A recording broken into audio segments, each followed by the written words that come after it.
Nous évoquerons ce soir avec notre invité la Libye ou le dialogue entre les acteurs du conflit. Et dans ce dialogue, l'Algérie propose ses bons offices. On va parler aussi de l'Angola. La justice se dit prête à utiliser tous les moyens pour cueillir Isabel Dos Santos. Et nous évoquerons aussi les États-Unis avec l'ouverture du procès en destitution de Donald Trump. Pour en parler ce soir, notre invité, Maître Eric Emmanuel Sosa, avocat au barreau du Togo. Bonsoir, Maître Sosa. Bonsoir, Samuel Niaoui. La Libye, le président algérien a proposé d'accueillir un dialogue entre toutes les parties libyennes afin de favoriser les négociations visant à sortir la Libye de la crise. C'est ce qu'a rapporté lundi l'agence officielle APS. L'Algérie est prête à abriter le dialogue escompté entre les frères libyens, a déclaré Abdelmadjid Tebboune lors du sommet international qui a réuni dimanche à Berlin les principaux pays concernés par le conflit en Libye. Selon APS, nous sommes appelés à arrêter une feuille de route au contour clair qui soit contraignante pour les parties visant à stabiliser la trêve, à stopper l'approvisionnement des parties en armes afin d'éloigner le spectre de la guerre dans la région, a précisé le président algérien. Maître Sosa, le fait pour l'Algérie de proposer ses bons offices à la Libye, est-ce qu'on peut se dire que c'est une manière pour l'Afrique de reprendre la main sur ce conflit ?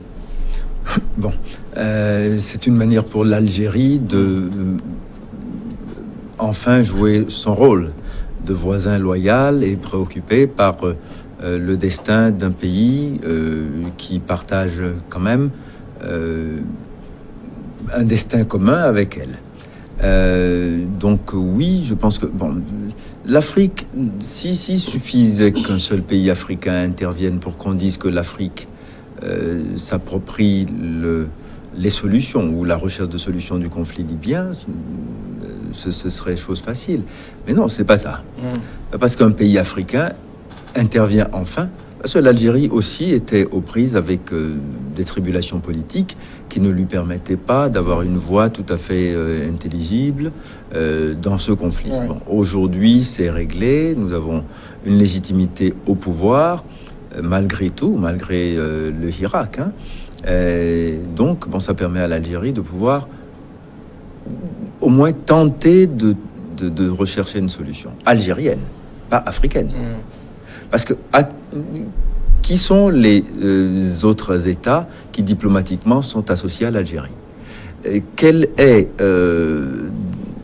en tout cas à l'heure où nous sommes, la part que l'UA voudra prendre dans le dialogue algérien. Ouais. C'est pour ça que je dis, c'est pas l'Afrique, c'est l'Algérie qui a pris une initiative politique et diplomatique seule. Vous voyez, comme aurait pu le faire la Tunisie si elle avait eu les moyens de le faire politiquement, comme aurait pu le faire l'Égypte si les situations, enfin les conditions politiques de l'Égypte lui permettaient de le faire.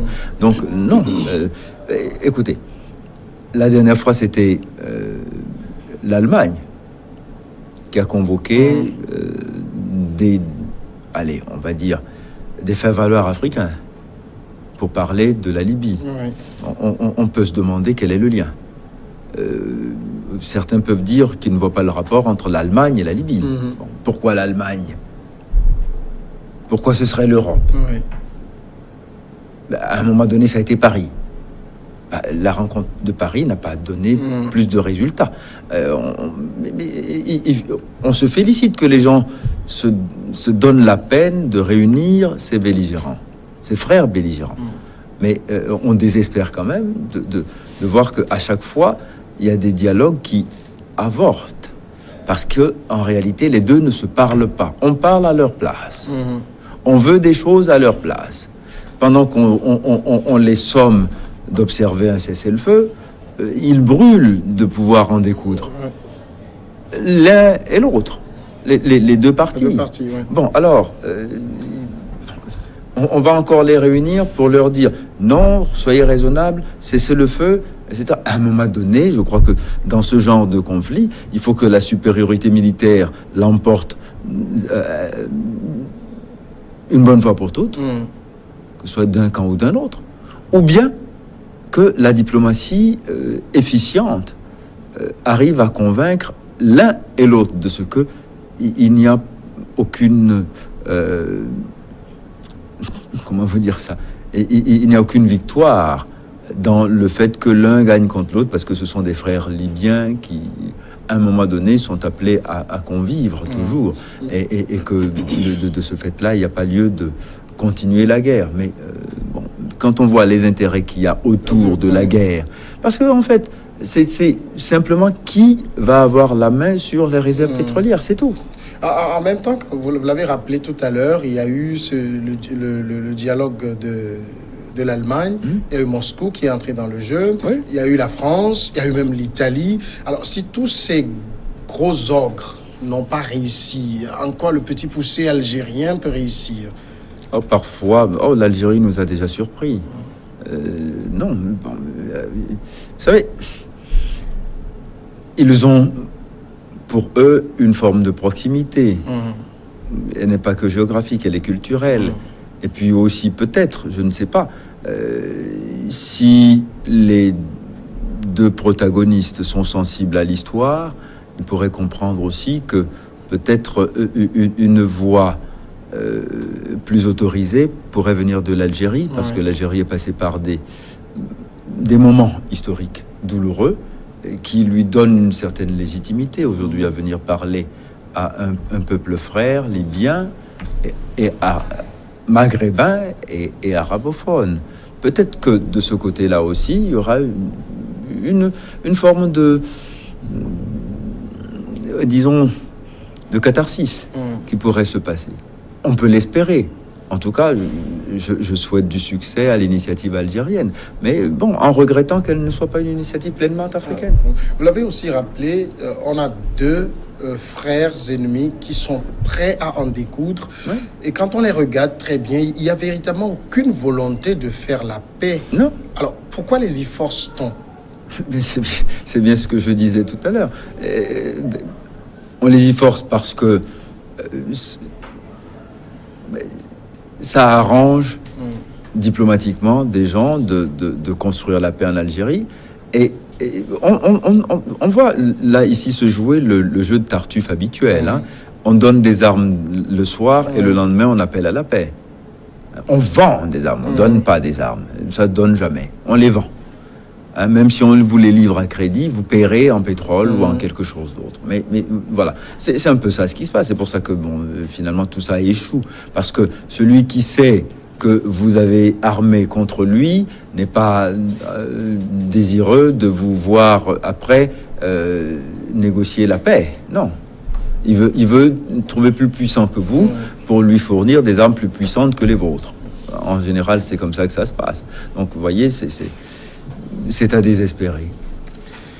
Notre second sujet, c'est l'Angola. La justice angolaise a averti lundi qu'elle utiliserait tous les moyens pour ramener la milliardaire Isabel dos Santos en Angola, après la publication d'une enquête internationale accusant la fille de l'ex-président José Eduardo dos Santos d'avoir siphonné les caisses du pays. Dimanche soir, le consortium international de journalistes d'investigation a dévoilé une série de documents qui mettent en lumière les montages financiers mis en place par Madame dos Santos pour, dit-il, détourner l'argent des sociétés publiques du pays. Madame dos Santos, 46 ans, a aussitôt nié ces allégations sur les réseaux sociaux et dénoncé des mensonges. Ce Luanda Leaks, Maître Sosa, vient davantage enfoncer Isabel dos Santos, qui, depuis, dit c'est du mensonge, mais on le voit, tous les faits convergent vers elle. Oui, on l'a dit depuis toujours. Vous savez, c'est un peu facile de devenir milliardaire en ayant un puissant fonds en dessous de son lit, dans lequel on peut puiser à sa guise pour faire tout ce qu'on veut, s'enrichir d'abord, et puis construire des montagnes de sociétés avec des méandres de plus en plus complexes pour consolider un patrimoine que, à toute force, on a voulu construire pour s'assurer une fortune à pas cher, parce que c'est sur le dos du peuple angolais que tout cela se passe. Vous voyez, c'est ça qui est malheureux là-dedans. Vous voyez, elle a perdu sa superbe, notre chère première femme milliardaire d'Afrique, parce que si c'est à ce prix-là qu'on devient milliardaire d'Afrique, Il n'y a aucune fierté à en tirer, c'est plutôt une honte. Donc, mais que l'Angola utilise tous les moyens légaux pour que justice soit faite et qu'elle réponde de ses actes, cela se comprend du point de vue du gouvernement angolais.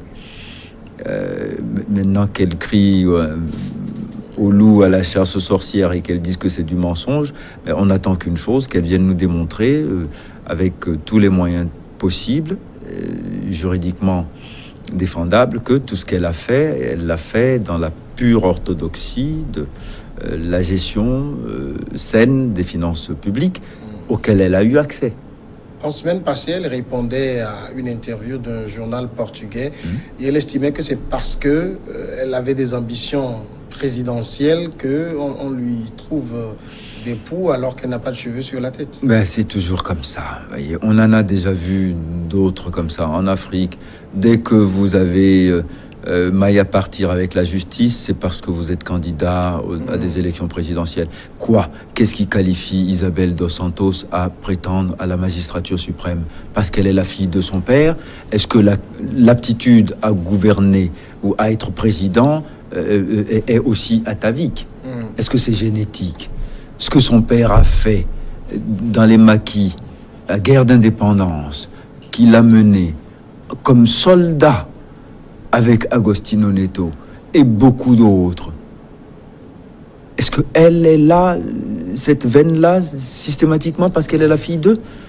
Et donc, du coup, parce qu'elle a été la fille de son père, qui a été président, elle est vouée nécessairement à devenir présidente. Et que parce qu'elle a exprimé cette ambition, on en empêche.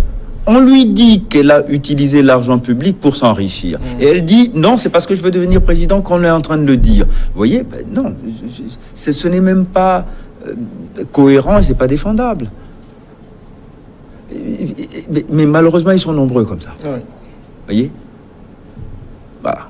Et quand la justice dit qu'elle utilisera tous les moyens, on sait en même temps qu'Isabel dos Santos se trouve entre le Portugal et Dubaï. Généralement en Europe, on est très à cheval sur ces rapatriements.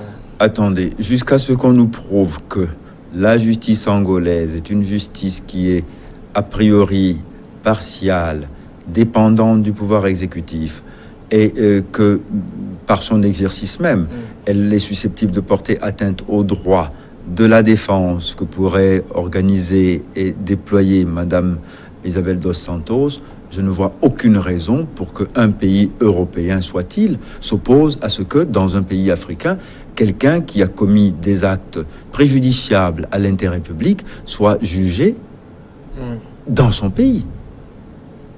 Si un Français faisait ça, un Portugais ou un Allemand faisait la même chose, il serait jugé en Allemagne, au Portugal ou en France. Pourquoi, diable, refuserait-on ça à un pays africain sous prétexte que nous avons des justices forcément néfastes, des systèmes judiciaires forcément à la botte du pouvoir exécutif et qu'on refuserait ce droit-là à un pays souverain et indépendant? Pourquoi? Si on me démontre par des arguments intelligibles, juridiquement soutenus, que si Isabel dos Santos retourne au Portugal pour répondre des faits qui lui sont reprochés, sa vie serait mise en danger, et que la justice portugaise est totalement sourde aux intérêts et aux droits de la défense, qui pourraient être les siens, alors oui, je m'opposerai de toute force aussi à ce qu'elle retourne en Angola. Mais il n'y a aucune raison de présumer que parce que c'est une justice africaine, alors forcément elle sera défaillante et forcément elle sera attentatoire aux droits de la défense. Non. Mais c'est ce que présente Isabel elle-même. Mais bien entendu, le fait de présenter son pays comme une caricature de justice et de démocratie l'arrange pour pouvoir justifier son exil. Forcément dorée, parce qu'elle dispose encore de moyens considérables qu'elle a construits à l'étranger. C'est ça le problème. Alors, on va toujours jouer avec cette classe politique qui va siphonner nos économies, aller les mettre quelque part pour que le jour où il fait très chaud chez nous, ils aillent se mettre à l'abri et au frais ailleurs. On va toujours accepter ça comme une élite politique? Jamais. L'Afrique n'évoluera jamais, ne se développera pas tant qu'elle acceptera ce genre de personnel politique. Il faut les combattre. Comme une maladie. En l'occurrence, honteuse. Et elle est mortelle, cette maladie-là. Il y a aussi sur ce fait, en tout cas, une véritable surprise au niveau de l'Angola, c'est que depuis qu'il a pris le pouvoir, le nouveau président, on a l'impression qu'il prospecte plus dans le camp de Dos Santos qu'ailleurs. Mais il est où son camp, lui? Est-ce qu'il avait un camp avant? Il était dans le camp de Dos Santos aussi. Et il est au courant, nécessairement, de toutes les prédations qui se commettaient. Mais il est légitime, et en tout cas louable, qu'il décide de les combattre. Parce que, oui, si tous étaient des sycophantes prédateurs, il y avait de gros prédateurs au-dessus. Et les Dos Santos, père et enfant, en faisaient partie. Donc le fait de les appeler à récipiscence ne me paraît pas être une attitude négative et qu'il faille combattre au nom de quoi? Au nom de l'alternance, au nom du statu quo. Mais à ce moment-là, il faut à chaque fois garantir l'impunité. Et donc, au nom de l'impunité, vous pouvez bafrer, prendre ce que vous voulez, et on vous garantit qu'il ne vous arrivera rien. Non. Écoutez, c'est toujours en Afrique, hein, à côté de nous, au Ghana. Il y a au moins vivants 4 anciens présidents. Et la dernière fois, c'était un bonheur de vie politique de voir qu'à l'inauguration de l'aéroport Kotoka International Airport, il y avait 4 anciens chefs d'État ghanéens qui étaient aux côtés du président actuel pour inaugurer. Parce que ce projet avait commencé sous l'un, il a été poursuivi, il a démarré sous l'autre, il a été exécuté en partie sous un autre, et c'est un autre qui l'a achevé, et c'est un autre qui l'inaugure. Voyez, qu'est-ce que c'est beau. Est-ce qu'on leur fait procès à John Dramani Mahama, à John Kufuor et à Jerry Rawlings? Quelqu'un leur fait procès de quelque chose? Non. Ils ont été dignes dans leurs fonctions, ils ont dirigé correctement le Ghana, et ils sont en paix dans leur pays, en train de vivre et de jouir paisiblement de leur aura d'anciens présidents. C'est pas beau, ça? Est-ce qu'on ne peut pas faire ça tout le temps? Alors on va vous dire, non, mais vous voyez, c'est pour ça que les gens s'accrochent au pouvoir. Parce que s'ils s'en vont, on va les poursuivre, on va poursuivre leurs enfants. Mais comportez-vous dignement, ayez une gestion vertueuse des ressources publiques, et il ne vous arrivera rien. Comme à vos collègues du Ghana. C'est un exemple admirable, n'est-ce pas? Allez voir au Nigeria. Goodluck Jonathan. Il est dans les champs maintenant. Bah oui, Obasanjo, il est bien là. Obasanjo qui est dans les champs. Non, mais il est dans les champs, mais Goodluck Jonathan, il va qu'à des occupations diverses et variées, même parfois dans l'arène politique. Bon, Obasanjo est toujours là. Et Yakubu Gowon, il est toujours vivant. Bon, alors, ça peut pas nous arriver partout? Donc, c'est ou mort président, ou ancien président en prison. C'est à ce jeu-là qu'on doit jouer tout le temps? Mais non, ça va. Autre personnalité qui a sans doute des soucis à se faire avec la justice, c'est Donald Trump, le président américain, dont l'affaire en destitution est devant le Sénat américain, donc qui est chargé du procès du président. Les avocats de Donald Trump ont appelé immédiatement les sénateurs à l'acquitter. Ce procès qui donc entre mardi dans le vif du sujet est une perversion dangereuse de la Constitution, écrivent-ils dans un mémorandum de 110 pages soumis lundi à la Chambre haute du Congrès. Le Sénat devrait rejeter l'acte d'accusation et acquitter le président immédiatement, estime-t-il. Mais tout ça, finalement, c'est ce qui arrivera quand on regarde un peu les États-Unis. La majorité qu'a Donald Trump au Sénat laisse peu d'espoir, en tout cas aux démocrates, de le voir destitué. Oui, j'aime bien la façon dont vous posez le problème. Laisse peu d'espoir aux démocrates. C'est pas une problématique de démocrates contre républicains. Je pense que ici se pose un problème qui est d'ordre éthique. Nous avons ici un homme qui a été élu pour gouverner. et qui gouverne mal. Il faut que quelqu'un le dise. Il se trouve que c'est dans le camp de son opposition qu'on a le courage de le dire. Et que les gens qui appartiennent à sa majorité se refusent à reconnaître même qu'il a fauté. C'est bien de ça qu'il s'agit. Et malheureusement, le jeu politique et son arithmétique fait que il est dans de meilleures positions pour échapper à l'action de la justice parce que il a plus de partisans dans le camp de ceux qui sont censés le juger. C'est une caricature de politique gondouanaise. C'est ce qu'on voit tout le temps sous nos tropiques. Eh bien, là, malheureusement, c'est des États-Unis que nous en avons l'exemple. Et c'est pour ça que ça me navre. Je suis désespéré à l'idée que M. Trump ne peut pas être destitué. Parce que il y a une majorité républicaine qui va combattre le projet de destitution.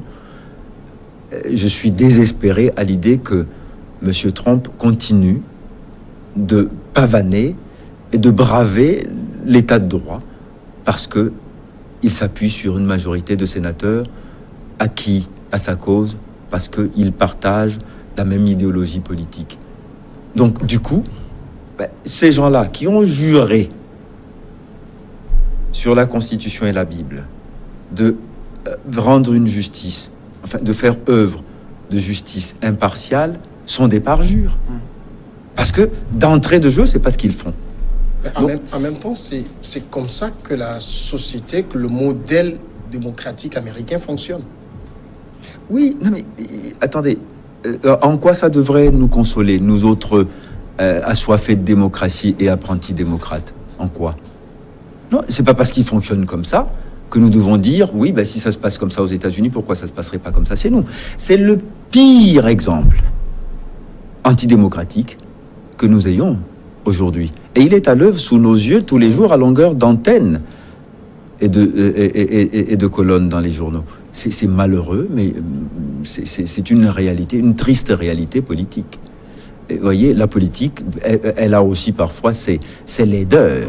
Et celle-là en fait partie. Je pense que pour rien au monde, je ne peux souscrire au fait que la procédure d'impeachment achoppe sur le fait qu'il y a une majorité républicaine au Sénat qui va l'empêcher. Donc, en fin de compte, il n'examine pas le dossier.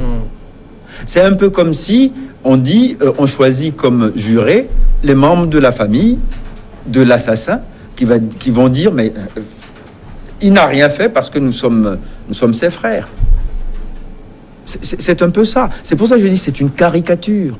Et c'est un anti-exemple absolu qu'on ne peut pas suivre. On est aussi avec la première institution de la République et il faut un minimum de protection. Mais non, la Constitution américaine n'est pas ainsi faite. Elle ne dit pas que parce qu'on est président, on peut faire ce qu'on veut et bénéficier de la protection. De quelle protection? Parce que vous avez été élu, la légitimité populaire appelle à davantage de prudence dans la conduite des affaires et surtout à un sens de la responsabilité que, assurément, M. Trump n'a pas. C'est une arsouille. Vous comprenez? Ce monsieur est une arsouille de la pire espèce. Mais Trump n'est pas le premier quand même dans cette posture. Et je pense qu'il est le troisième, si je ne m'abuse, mais les deux précédents n'ont pas été destitués pour autant. Attendez. Ce qui était reproché, me semble-t-il, me souvenir, à M. Clinton, c'était un supposé parjure, parce qu'il a juré de dire la vérité et il a dit une contre-vérité pour une affaire qui était rigoureusement privée.